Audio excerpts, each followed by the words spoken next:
Dismayado si Senador Alan Peter Cayetano sa tila kawalan ng aksyon ng Department of Public Works and Highways kaugnay ng pagguho ng Cabagan-Santa Maria Bridge sa Isabela Province.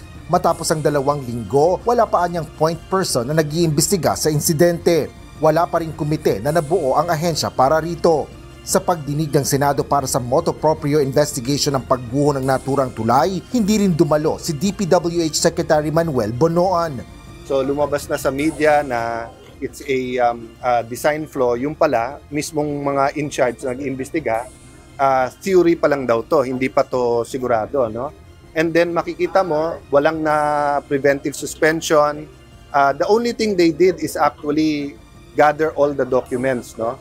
But even the forensic or the analysis of the documents, hindi masagot bakit dumoble yung price ng unang kontrata at bakit yung retrofitting ay chinarge sa gobyerno instead of sa kanila.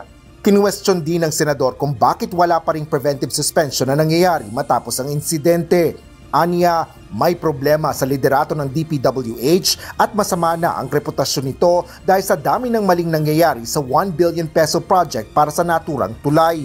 Dagdag pa ni Cayetano, kung may kailangang matanggal sa pwesto ay dapat magsimula ito mismo kay Secretary Bonoan dahil sa hindi nito seryosong paghawak sa pangyayari. Hindi tayo makapag-initial assessment dahil lousy ang pagkilos ni Secretary Bonoan dito.